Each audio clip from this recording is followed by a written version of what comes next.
എല്ലാവർക്കും നമസ്കാരം. ഇന്ന് ഞാൻ പറയാൻ പോകുന്നത് വൃന്ദാവനത്തിലെ മുക്ത സരോവരത്തിനെ കുറിച്ചാണ്.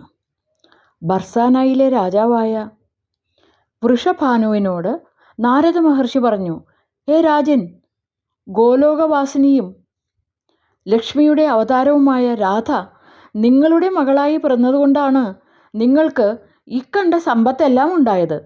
വൃന്ദാവനത്തിലെ നന്ദരാജൻ്റെ മകനായി ഭൂഭാരം തീർക്കാനായി അവതരിച്ച കൃഷ്ണൻ്റെ പത്നിയാകാനുള്ളതാണ് രാധ. നന്ദഗോപർക്ക് നിങ്ങളുടെ അത്രയും സമ്പത്തൊന്നും ഇല്ലെങ്കിലും രാധയെ വിഷ്ണുവിൻ്റെ അവതാരമായ കൃഷ്ണന് വിവാഹം ചെയ്തു കൊടുക്കുക. ശരിയെന്ന് സമ്മതിച്ചെങ്കിലും നന്ദസുതൻ ഭഗവാന്റെ അവതാരം തന്നെയാണോ എന്നൊന്ന് പരീക്ഷിക്കാൻ ഉറച്ചു വൃഷഭാനു. അദ്ദേഹം തൻ്റെ മന്ത്രിമാരെയും ആയർകുല പ്രമുഖരെയും രാധയുടെ വരനായി കൃഷ്ണനെ ചോദിക്കാനായി നന്ദഗൃഹത്തിലേക്ക് അയച്ചു. വരൻ്റെ പിതാവിന് കാഴ്ചവെക്കാനായി വൃഷഭാനു ശുദ്ധമായ സ്വർണം കൊണ്ട് 1 കോടി മാലകൾ അർപ്പിച്ചു.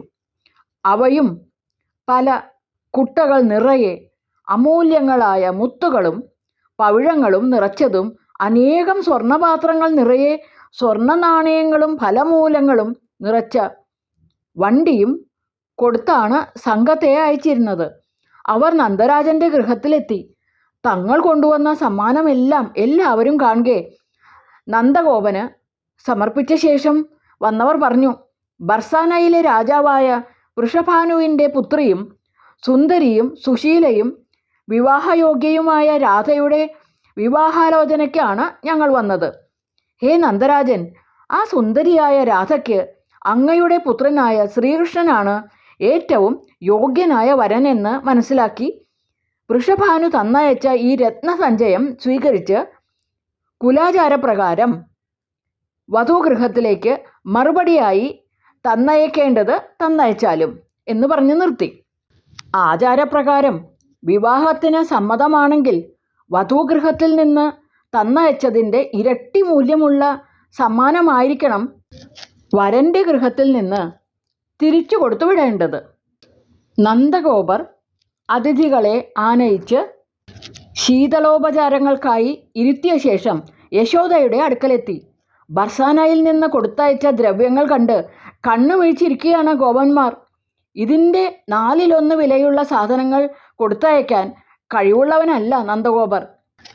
ഒപ്പത്തിനൊപ്പമെങ്കിലും കൊടുത്തുവിട്ടില്ലെങ്കിൽ വലിയ മാനഹാനിയാവും.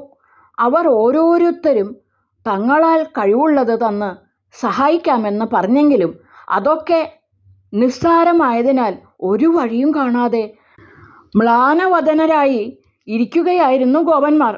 ഈ സമയത്ത് കണ്ണനും ഗോപക്കുട്ടികളും കാലികളെ മേയ്ക്കൽ കഴിഞ്ഞ് തിരിച്ചെത്തി. വിശന്ന് അടുക്കളയിൽ ചെന്നപ്പോൾ അവിടെ വലിയ ചർച്ച നടക്കുകയാണ്. കണ്ണനെ ശ്രദ്ധിക്കാൻ പോലും ആർക്കും നേരമില്ല.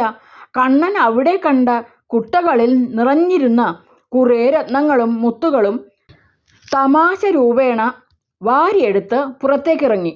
എന്താണ് തന്നോടാരും ഒന്നും മിണ്ടാത്തത്? അയൽ ഗ്രാമങ്ങളിൽ നിന്നുള്ളവരും വല്ല പരാതിയുമായി എത്തിയതാവുമോ എന്നെല്ലാം ഓർത്ത് ഭയന്ന് ചിന്തയിൽ മുഴുകി കയ്യിലിരുന്ന മുത്തുകളും രത്നങ്ങളും ഓരോന്നായി ഉഴുത് മറിച്ചിട്ടിരുന്ന പാടത്തേക്ക് അറിയാതെ തമാശ രൂപേണ എറിഞ്ഞ് കളിച്ചുകൊണ്ട് നിന്നു. ഇതിനിടയിൽ അടുക്കളയിലെ ചർച്ചയിൽ ഒരു പരിഹാരവും കണ്ടില്ല.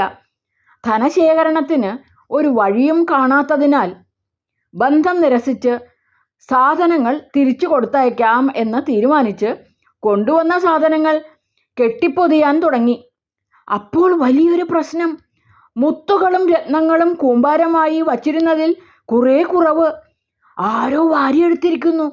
ആകെ നാണക്കേടായല്ലോ എന്ന് പറഞ്ഞ് എല്ലാവരും കാണാതായ രത്നങ്ങൾ തിരയാൻ തുടങ്ങി. ഒരു രക്ഷയും കിട്ടിയില്ല. അപ്പോൾ രോഹിണി പറഞ്ഞു, കണ്ണനും രാമനും അകത്ത് വന്നിരുന്നു. ഇനി അവരോടും കൂടി ഒന്ന് ചോദിക്കാം.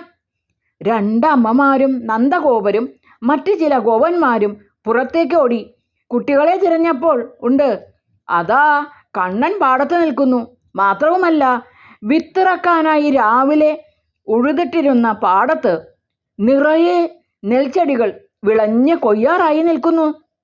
എന്തൊരു മറിമായം എന്ന് കരുതി അടുത്തു ചെന്നപ്പോൾ അതിൽ നെൽക്കതിരിന് പകരം നിറയെ മുഴുത്ത രത്നങ്ങളും മുത്തുകളും പവിഴങ്ങളും. എല്ലാവരും ഉച്ചത്തിൽ കരച്ചിലായി, സ്തുതിയായി, ബഹളമയം. ബഹളം കേട്ട് വിരുന്നുകാരും ഓടി വന്നു. പാടത്ത് വിളഞ്ഞു നിൽക്കുന്ന കോടാനുകോടി രത്നങ്ങളും മുത്തുകളും പവിഴങ്ങളും കണ്ട് അവർക്ക് ശ്വാസം മുട്ടിപ്പോയി. കണ്ണൻ പറഞ്ഞു, അച്ഛൻ പേടിക്കണ്ട, കുലാചാരപ്രകാരം വേണ്ടതെല്ലാം അവർ തന്നെ കൊയ്തെടുത്തോട്ടെ. നാരദൻ പറഞ്ഞിട്ടും വിശ്വസിക്കാതെ കണ്ണനെ പരീക്ഷിക്കാൻ ശ്രമിച്ച വൃഷഭാനുവിന് കിട്ടേണ്ടത് കിട്ടി.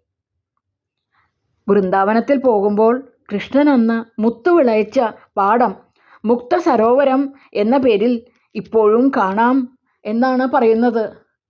നമുക്ക് പോകണ്ടേ? അത് കാണണ്ടേ? ഹരേ കൃഷ്ണ, കാത്തു രക്ഷിക്കണേ കൃഷ്ണ, അനുഗ്രഹിക്കണേ കൃഷ്ണ. നന്ദി.